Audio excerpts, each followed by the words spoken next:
Hey, social media family. Welcome back to another podcast episode. We're going to have a raw and uncut conversation. We are reading, it's coming from our daily bread. The reading is from Psalms chapter 55, verses 12 through 20.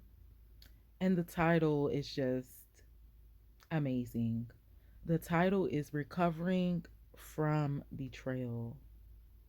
In Psalms 55, 12 through 20, it says, "If an enemy were insulting me, I could endure it.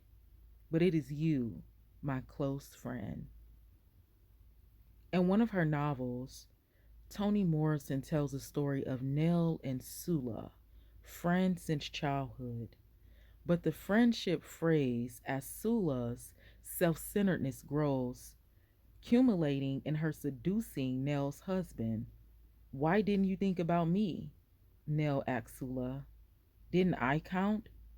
Sadly, Sula doesn't even care enough to answer. As anyone who's experienced it knows, the pain of a friend's betrayal, it's hard to revive. King David felt as such. Malice and abuse when a political conspiracy of threats and lies engulfed him. The worst part was who was behind it. "If an enemy were insulting me, I could endure it," he says. "But it is you, a man like myself, my companion, my close friend." How should we respond to such betrayal? While David takes his turmoil to God, he prays retribution will fall on his betraying friend. We see a different approach taken by Jesus. Faced with Judas' betrayal, he says, "Do what you came for, friend," refusing to retaliate in kind. That's in Matthew chapter 26, verse 49 through 50. Can a friendship recover from betrayal? Only if the offended can stay open to reconciliation and the offender proves their repentance over time. Sula's lack of remorse means Nell must walk away. As God helps us, let's treasure our friendships and swiftly make amends for any hurt we cause. Why would it have been wrong for Nell to stay friends with Sula? How can Jesus' response to Judith help us keep reconciliation open? Holy Spirit, please empower me to be faithful and a trustworthy friend. Going back up into the reading in Psalms chapter 55, verses 12 through 20. If it were an enemy insulting me, if it was somebody that I knew didn't like me, come on, Jesus. If it was somebody that I seen mugging me, if it was somebody that I seen throwing me under the bus, if it was somebody that I seen setting me up for failure, if it was a stranger, if it was an enemy insulting me, somebody that's already against me, then I would be able to endure that. I know you're a hater. I expect you to insult me. You're a hater. You do not like me for whatever your reason is. But it's you, my close friend. Recovering from betrayal. Let's do a recap of the story really quick. So there is Toni Morrison is telling a story about two childhood friends, Nell and Sula, grew up together, but the relationship began to come to an end. It began to, get rocky when Sula started growing self-centeredness. She started feeling like she's going to seduce Nell's husband. So that broke off the friendship. That caused affliction. Then we get into the story about David, how he was next to a friend. He had a close friend that was insulting him, and David took his problems to God. Then we get into Jesus having problems with the close friend, and Jesus said, "You know what? Do whatever you came here to do." A lot of people are being betrayed and they don't know it, or they refuse to walk away, or they refuse to acknowledge it. The one thing you don't want to do is acknowledge somebody betraying you. I think it's a dangerous game. First of all, people are conscious of what they're doing. Sadly, and especially in our generation, this generation is so wicked. People are intentionally preying on your downfall. Man, let me tell y'all the revelation I just got the other day. I got revelation. I'm looking on Indeed for a job. It's a job that I got fired from decades ago from stealing pop bottles. Nobody had told me this. This just came to me when I was looking at this job again. I had a friend that put me on all the jobs I had growing up. Again, a pure friend. This friend you not thinking, not doing nothing. Right under my nose. It was crazy how I just want you to tell me what you think. This friend put me on all my jobs. We cleaning the school. This friend tells me, mind you, I'm not taking nothing because I don't know nothing about nothing. I don't know the back end or nothing. You feel me? Like I tell y'all right now on this podcast, if I was still, I stole before. You feel me? Like I stole a few things. I'll tell you right now on this podcast because for one, I don't expose people's name or their character. When I'm telling a story time, I'm just saying a friend. If somebody ever come out and be like, "Why you telling it?" Then they're going to expose themselves, right? I protect the identity of people because when I was a friend, I'm still that friend behind closed doors. I'm getting some revelation about my relationships and the different ways I will betray because I'm seeking that intentionally. So we're coming here for beginners so I can help you to see some things in your life so we don't get caught in a strong delusion thinking that everything is sweet and everything is this. That's my childhood friend. So that's why I talk about certain things. The young lady put me on a job cleaning, of course. The young lady said, "Man, there's some pop bottles." You know what I'm saying? Like, I take the pop bottles for extra income for myself, for whatever I want to do. When you start taking out your trash, you can take the pop bottles. It's pop bottles, you feel me? I done cleaned before by myself, so I'm thinking, like, whatever, bro. Like, it's in the trash, right? It's trash. One man's trash is another man's treasure. Come on, Jesus. But there was a specific pop bottles that was not supposed to be touched. The ones in the teacher's lounge was not supposed to be touched. They accumulate the bottles in the teacher's lounge for them to have pizza day for their celebration. One day, I don't know, I guess it was hard. I didn't even question. This is my real friend. This is my bestie. I'm gonna do what she's saying. You know what I'm saying? Girl, like, man, can you take a couple of them pop bottles out? Like, what you get today? Because I was giving them all to her. I wasn't flipping them. She was flipping them. And I was like, man, I ain't even really get none out the trash today. They really wasn't none in my run. She was like, well, now mind you, this person know this person had worked over there, cross trained over there and everything, right? This person is like, well, go ahead and just take a couple out the teacher's lounge. My coworker was in the front of the building. Girl be in the front of the building. Girl going to college full time. She be up there doing her work. I never questioned it until I looked at this job on Indeed that I'm banned from for the rest of my life, literally for stealing pop bottles. Got the bottles from my friend, never said nothing. A couple days later, I get called to the teacher's office. I get called in for a meeting. They're like, yeah, we're going to have to let you go. I'm for what? They're like, yeah, you were stealing pop bottles out the teacher's lounge. Catch this. That was so specific. After all these decades, I just caught it like a week ago looking for a job. So I'm like, bro, what? I never combated or nothing because y'all caught me. Right? I did steal out the teacher's lounge. I wasn't finna come back with that. Man, right now this job making like 23. Man, the nigga can excuse me for that. Little hood's like, dog can get up to you can make up to $30 an hour right now at this job. But guess what? I have to keep on scrolling past Indeed. Because even when I applied a few years ago, I'm still banned from working there for theft. Come to conclusion when I was looking at that job the other day, who else would have known that I stole pop bottles out the teacher's lounge? It was so specific. This same friend has betrayed me in multiple other ways to where it was so crazy. Not this friend. Not this friend. Not this friend. Like this friend, like it's crazy to get betrayed by somebody you never had a problem with. You never argue. Everything was good. Everything was great. I'm talking about this one of them friends that you're going to let to death do us part, friend. Friend. Where have you been? Nobody knows me, nobody. Oh, nobody don't love me, nobody. Can't even deny it. Every time I try it, one look in my eyes, you know my bestie. bestie. Like that. Friend. Friend. Come on, friend. The way that I handle betrayal, I handle it just like David. I'm going to take my L because I got the strength to do that. I have the capacity to do that. I'm not about to argue with you. I'm not about to fight with you.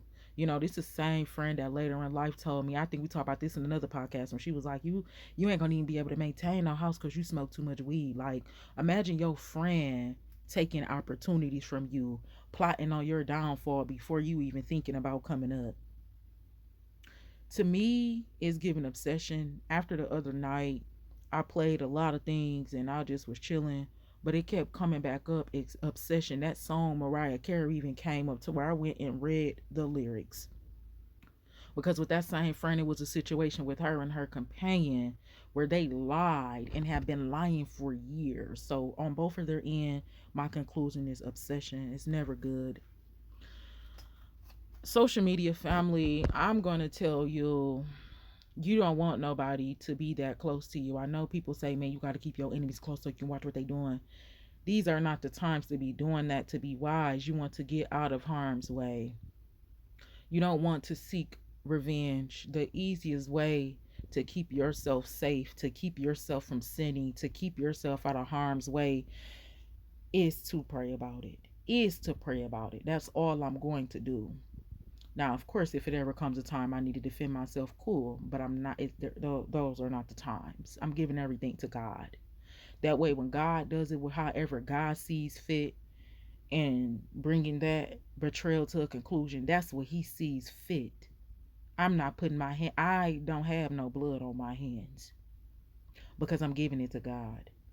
Having blood on your hands mean I'm not seeking revenge. I'm not finna be out here crashing out. I'm not doing it. I'm not doing it.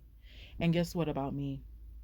I love all of my friends that betrayed me the same way I loved them when we were friends. Even if I have to tell my testimony, I would never call them by name. You want to know what eats somebody alive is the fact that they know they lied. People can go on with their life. They can keep doing things to cover up their delusion all day long. But one day, they're going to get caught in that strong delusion. They're going to get caught in that reprobate mind. They're going to lie for so many. They're not going to be able to. It's called the Lord adding iniquity to their iniquity. When David prays, he's not praying no small prayer. I'm going to advise you to take your hands off and give it to God. Even when you pray, even when you give it to God, be honest. Do not be happy that they're falling, failing, or coming up short. You want to be careful with that. I know people will tell you that, like, man, forget them. Like, yeah, do them the same way that they did you. Like, what? I would never tell you that because I'm never doing that myself. If you are a real person, everybody want to be the realest. Everybody want to say they love, they full of love, they full of God. If you are, you're going to give your problems to God. Even in that same breath, you're still going to pray for them. You're still going to love them. You want to know why you're still going to be compassionate towards them? Because if you have real love for somebody, it doesn't matter how it ends. You're still going to have real love for them behind the scenes. You're not going to get out there and start exposing their business and anything. The way I look at it, the easiest way that I can forgive people that have betrayed me, including family,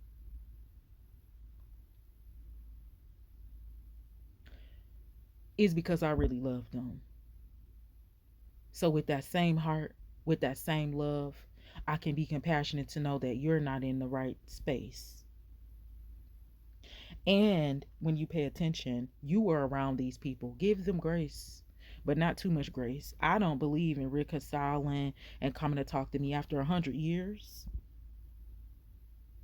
How I feel about it is you tell God about it. Like real stuff.